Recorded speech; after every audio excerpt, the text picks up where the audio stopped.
Bonjour, c'est Lex Inside, l'émission qui donne du sens à l'actualité juridique, du droit et rien que du droit.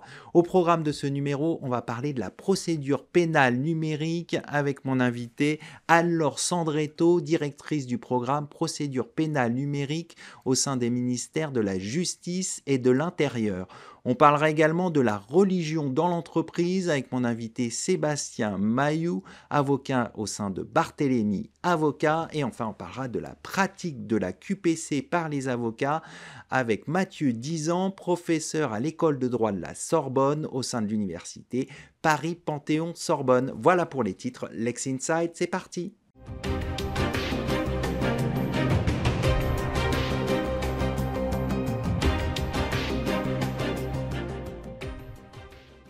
On commence tout de suite ce Lex Inside, on va parler de la procédure pénale numérique avec mon invité Anne-Laure Sandretto, directrice du programme procédure pénale numérique au sein des ministères de la Justice et de l'Intérieur. Anne-Laure Sandretto, bonjour. Bonjour. À l'ère de la transformation numérique, la procédure pénale évolue et se modernise avec la procédure pénale numérique. Pour commencer, pouvez-vous nous parler de ce programme procédure pénale numérique ? Alors, c'est un programme qui a vu le jour en 2018, qui a été préfiguré à ce moment-là. Des premières expérimentations ont commencé sur 2 tribunaux en 2019, donc c'est quelque chose de relativement récent, dans les tribunaux d'Amiens et Blois. Et progressivement, on a monté des outils, notamment côté justice, pour faire en sorte de transformer les pratiques judiciaires. L'idée est de faire en sorte que les policiers et les gendarmes prennent en nativement numérique leurs procédures. Il n'y a plus de papier du tout. Les personnes signent de manière électronique ou pour le justiciable sur une tablette.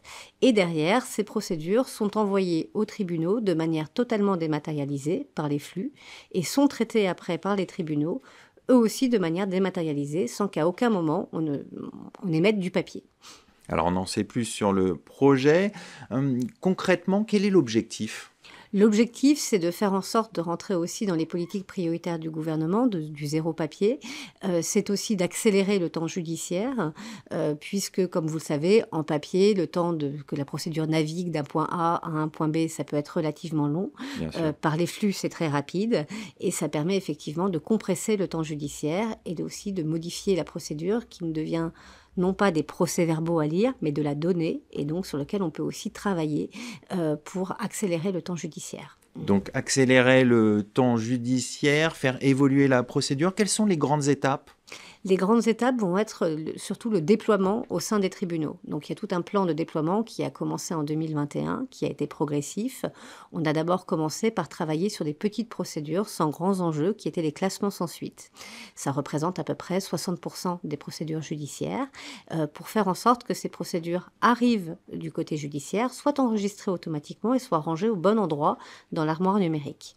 Après, on a déployé plusieurs filières, donc les convocations devant le tribunal, les alternatives aux poursuites, les convocations sur reconnaissance culpabilité, les déferrements.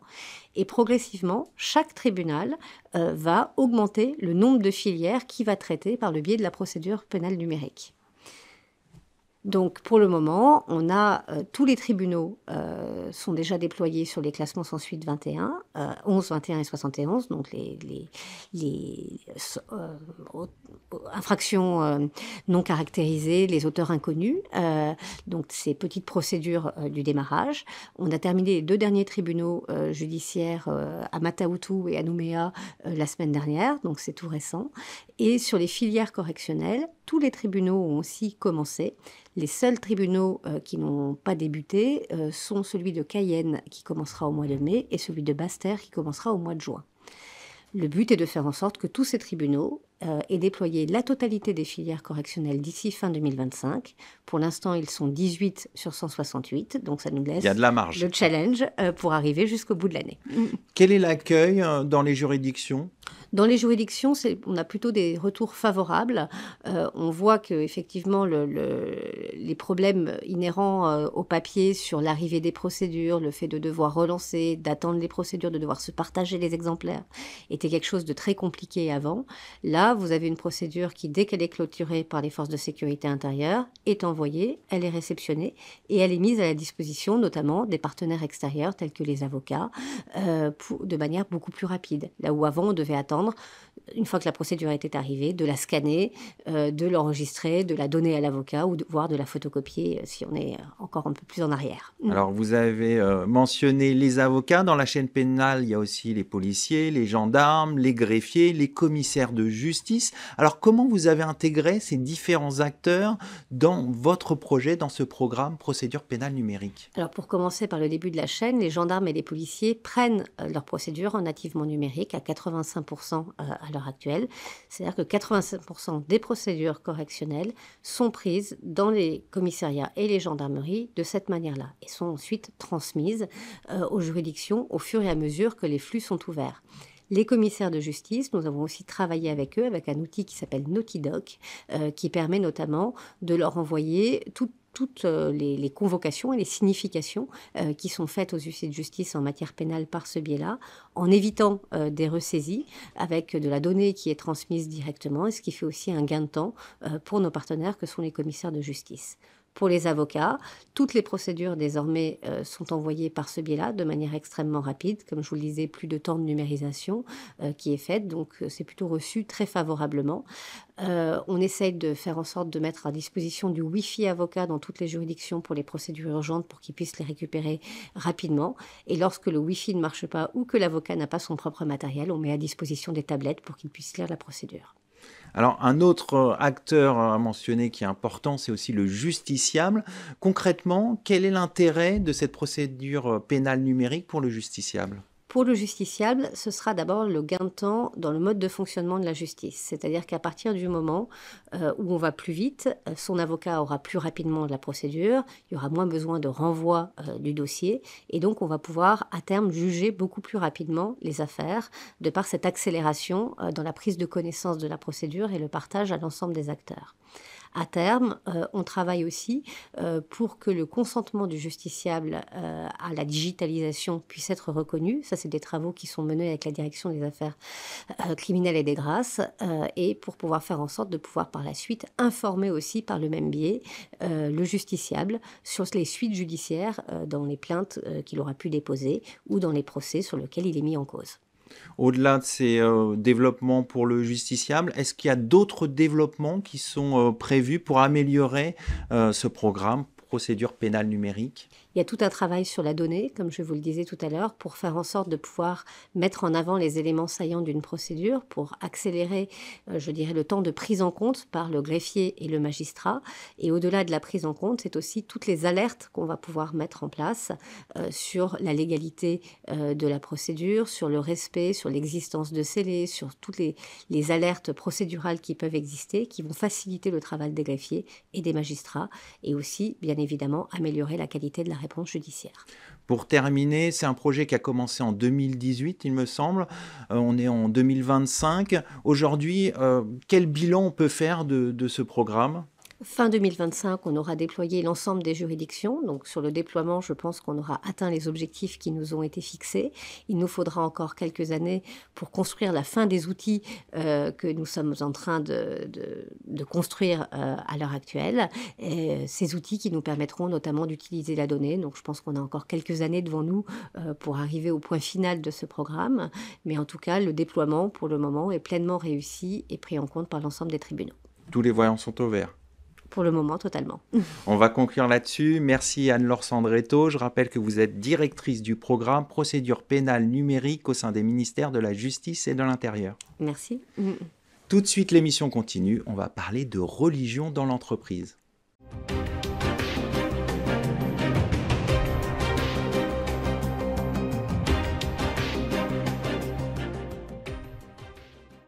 Quelle place pour la religion dans l'entreprise? On en parle tout de suite avec mon invité, Sébastien Mailloux, avocat au sein du cabinet Barthélémy Avocat. Sébastien Mailloux, bonjour. Bonjour Arnaud. La religion est de plus en plus présente dans l'entreprise et l'employeur ainsi que les managers doivent se saisir de cette question. Ensemble, on va essayer de voir le cadre juridique et les questions qui peuvent se poser. Tout d'abord, jusqu'où l'employeur peut-il restreindre l'expression religieuse sur le lieu de travail? Alors, l'expression religieuse peut être restreinte totalement. En droit, on fait quand même la différence entre les entreprises publiques et les entreprises privées. Dans les entreprises publiques, il y a le principe de neutralité et de laïcité qui existe depuis 1905, donc la restriction est totale. Tandis que dans les entreprises privées, si il n'existe pas de restriction, en principe, le salarié peut éventuellement exprimer ses convictions religieuses. Donc il faudra mettre en place des restrictions, et notamment par certains documents qui est le règlement intérieur. Alors, on va s'intéresser aux droits des salariés. Quels sont les droits des salariés en matière de liberté religieuse? Alors, les droits des salariés en matière de liberté religieuse sont quand même multiples. Vous avez l'article 9 de la Convention européenne des droits de l'homme, de sauvegarde des droits de l'homme, qui pose comme principe une liberté religieuse comme fondamentale. Vous avez également une directive de 2000 au niveau de l'Union européenne qui fixe le cadre de la protection des salariés en matière de religion. Et cette directive a été reprise dans le Code du travail, et notamment à l'article L 1132-1. Alors, il est impossible pour l'employeur de tenir compte de convictions religieuses dans le cadre du recrutement. Il n'y a pas de question possible au moment d'un recrutement sur ce point-là, mais également en matière de sanctions. Parce que ça peut être de la discrimination. Ce sera de la discrimination, en effet. Et également en cours d'exécution du contrat de travail, et notamment dans les perspectives d'évolution professionnelle, de promotion et également d'augmentation dans la classification. Donc on a une protection quand même avérée et établie en France au regard des convictions religieuses. Alors, on va s'intéresser à une autre question, le port de signes religieux visibles. Concrètement, est-ce qu'une entreprise, elle peut interdire le port de signes religieux visibles? Alors, dans les entreprises publiques, le principe de laïcité l'interdit tout bonnement. C'est dans les entreprises privées où là, l'employeur doit mettre en place une interdiction ciblée. Alors, depuis 2016, on retrouve un article très clair dans le Code du travail qui est une reprise finalement de la jurisprudence de la Cour de cassation et notamment l'arrêt assez connu Babilou. Alors, l'employeur dans les entreprises privées peut éventuellement mettre en place des restrictions, un principe de neutralité, mais il faut que cette restriction soit proportionnelle au but recherché. Et ça veut dire quoi concrètement? Alors, il y a deux domaines. Il y a la protection des individus et principalement en matière d'hygiène et de sécurité. Certains ports de vêtements peuvent être contraires aux règles de sécurité.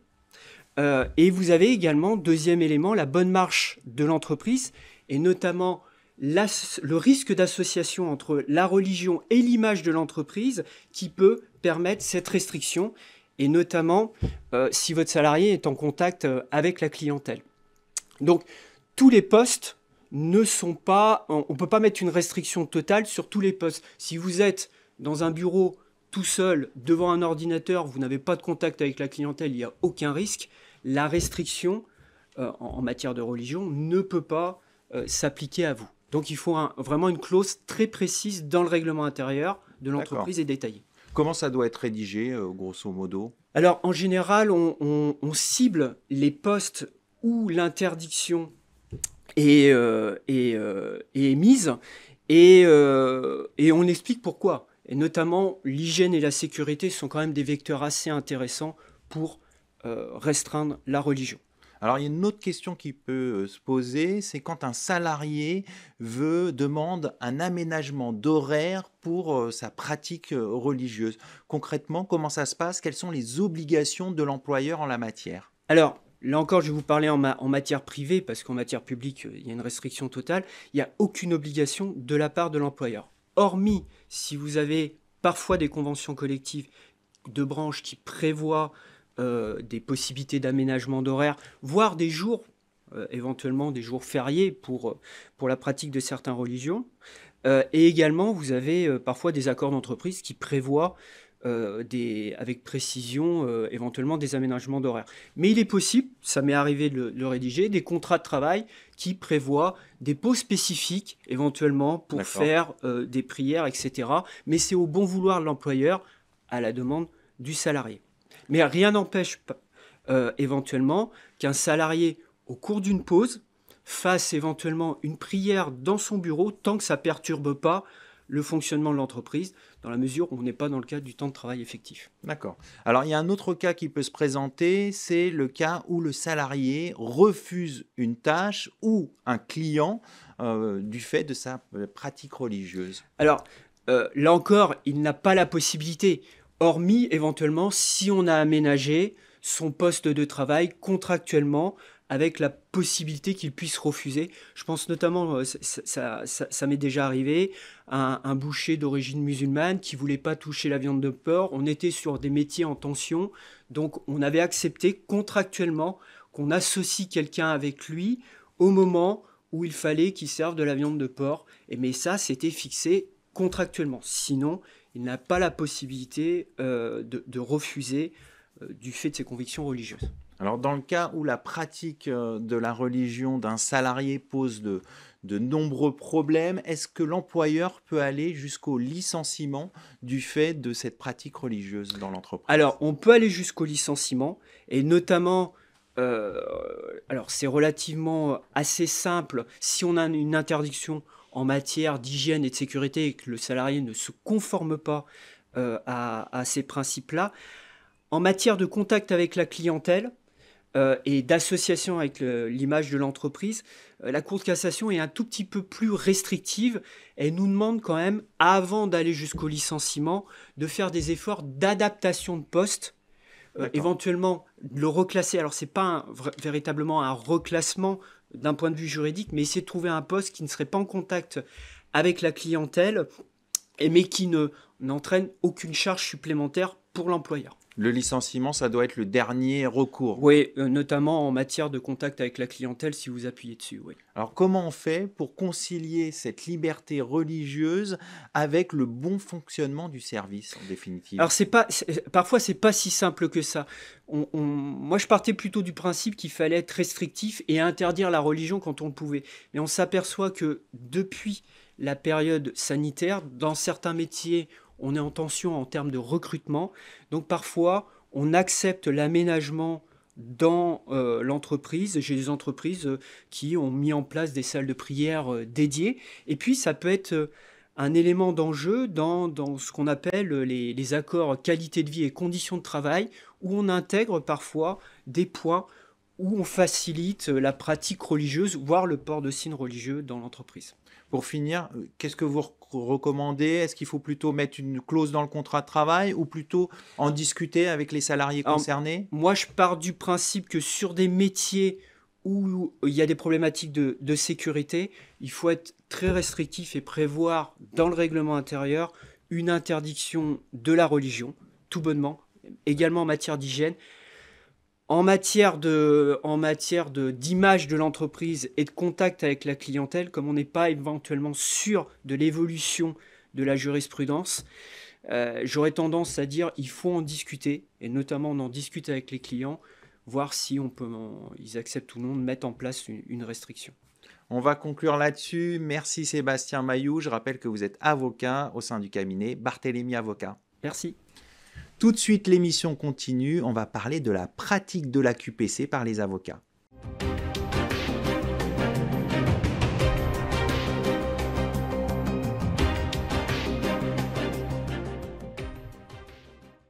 On va s'intéresser aux pratiques de la QPC par les avocats avec mon invité Mathieu Dizan, professeur à l'école de droit de la Sorbonne au sein de l'université Paris-Panthéon-Sorbonne. Mathieu Dizan, bonjour. Bonjour Arnaud. La QPC permet de contester la conformité des lois aux droits fondamentaux. Depuis son entrée en vigueur en 2010, quel a été l'impact de la QPC sur le travail des avocats?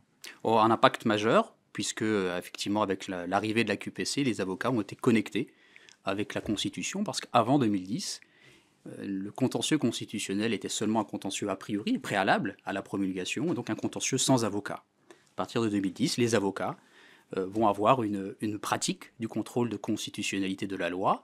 Les portes du Conseil constitutionnel leur sont désormais ouvertes, ils y plaident chaque semaine dans une audience publique, et donc ils sont désormais des acteurs essentiels du contentieux constitutionnel. Et effectivement, ça fait maintenant 15 ans que la QPC est appliquée avec succès.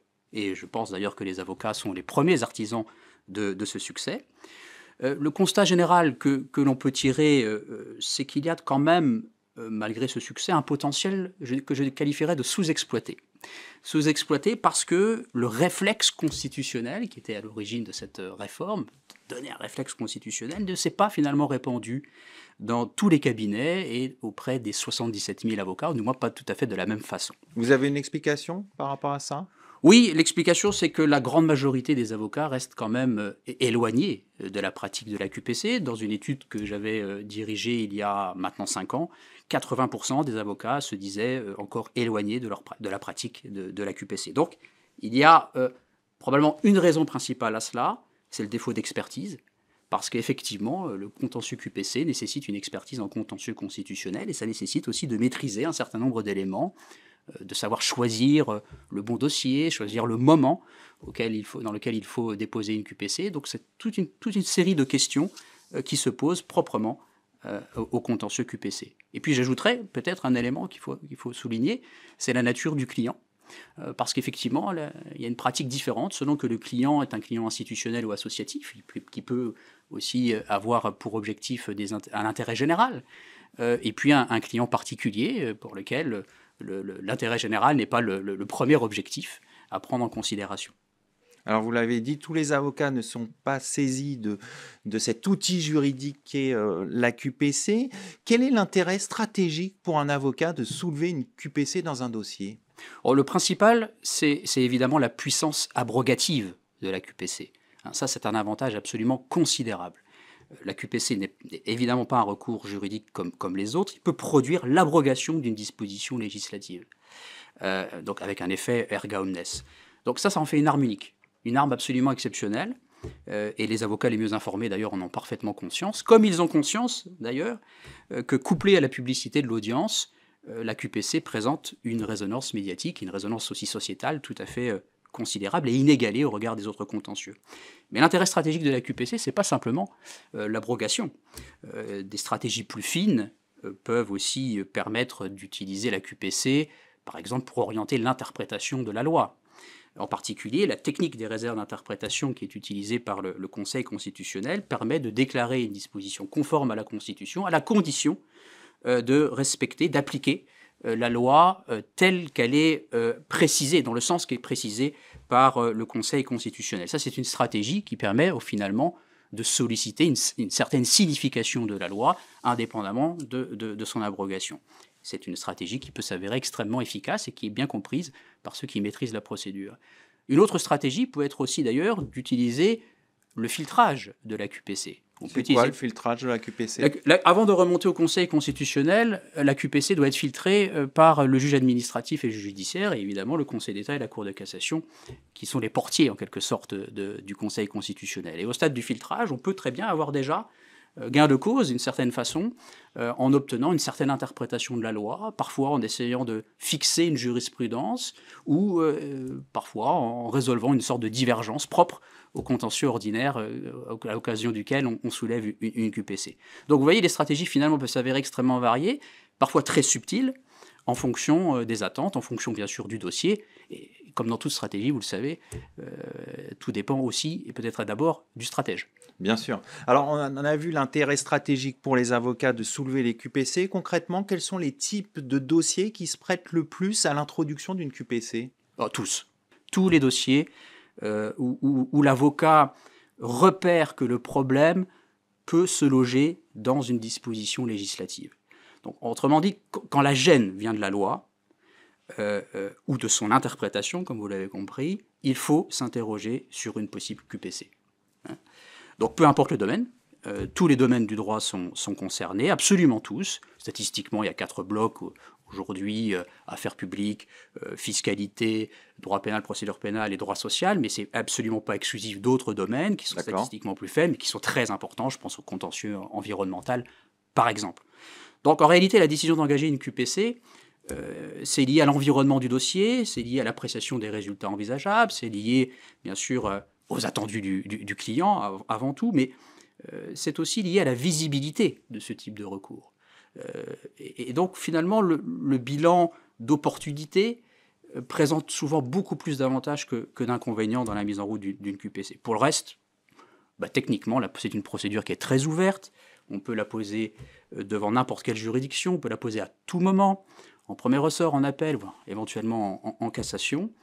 Et la procédure de filtrage qu'on évoque à l'instant est parfois d'ailleurs vécue comme un frein par les avocats. C'est à tort, ça me donne l'occasion de le souligner, parce que cette procédure de filtrage est enseignée dans des délais extrêmement brefs. Ce qui me permet d'ailleurs d'insister sur un point que je crois extrêmement précieux de souligner, c'est la rapidité de cette procédure. La QPC est une procédure Rappelez rapide. le temps, globalement. Rapide parce que les juridictions de filtrage et le Conseil constitutionnel lui-même sont insérés dans des délais préfixes. Le Conseil d'État et Cour de cassation ont 3 mois pour envoyer la QPC, le Conseil constitutionnel a lui-même 3 mois pour rendre sa décision. Donc si on raisonne dans une procédure d'ensemble, à supposer qu'on dépose une QPC au stade d'un juge de premier ressort, le système français de contrôle de constitutionnalité permet d'avoir une décision définitive et générale dans un délai qui est en réalité inférieur à 9 mois. Oui, c'est très rapide. Et c'est un avantage, je dirais presque un élément d'attractivité que, bien sûr, les avocats ont en tête. La rapidité, comme vous le savez, c'est un élément extrêmement précieux. Quelles sont les tendances en ce qui concerne les pratiques de la QPC par les avocats ? La première tendance que j'évoquerais, c'est peut-être une disparité qui serait à corriger, pour le coup. Je pense ici à un sentiment qui peut être parfois répandu auprès des avocats à la Cour, qui serait celui d'être profane en matière constitutionnelle en laissant le soin d'une éventuelle QPC aux avocats au Conseil, comme si la QPC était assimilable à une sorte de recours en cassation. C'est une erreur de perception, et je pense même que c'est une mauvaise stratégie, pour être honnête. Alors, il faut remédier à cela, et d'ailleurs le CNB, le Conseil constitutionnel lui-même, d'ailleurs, ont pris diverses mesures en ce sens pour essayer de corriger un peu cette perception. Ça porte ses fruits, ses premiers fruits, puisque sur les 5 dernières années, donc depuis 2020, les avocats à la Cour constituent en moyenne les 2 tiers des avocats plaidants devant le Conseil constitutionnel, alors qu'ils étaient seulement la moitié sur la première décennie d'application de la procédure. Bon. Parmi eux, je souligne aussi une constante, qui est la surreprésentation des avocats du barreau de Paris, qui compte 45% précisément de l'effectif des avocats en France, mais vous le savez, 45%, mais en moyenne 60% des avocats plaidants pour les QPC, donc il y a ici une divergence, à mettre en parallèle avec environ un tiers des QPC qui sont renvoyés par des juridictions parisiennes. Donc il y a clairement quelques déserts sur certains ressorts territoriaux. Ce n'est pas une fatalité, je le dis. Et mon expérience pratique, si vous m'autorisez... Ce sera le mot de la fin. L'expérience pratique serait peut-être de formuler 2 conseils. 2 conseils très simples à l'intention des avocats. Le premier, c'est de penser à la QPC. Il faut penser à la QPC, je le répète, quand la gêne vient de la loi ou de son interprétation, l'avocat doit s'interroger sur la possibilité de la QPC. Et le deuxième, pour terminer ? Et le deuxième, c'est de se faire assister. Il faut se faire assister parce que la QPC est un contentieux spécifique. La QPC, le succès d'une QPC tient toujours à une bonne transposition d'un problème de droit ordinaire dans le contentieux constitutionnel. C'est donc la rencontre entre 2 langages juridiques. Il est donc tout à fait naturel que les avocats puissent ici se faire eux-mêmes assister pour en maîtriser les codes, pour arbitrer une stratégie et bien sûr pour maximiser son efficacité. On va conclure là-dessus. Merci Mathieu Dizan. Merci Arnaud. Merci à toutes et à tous, c'est la fin de cette émission. Merci de votre fidélité. Restez curieux et informés. À très bientôt sur Be Smart for Change.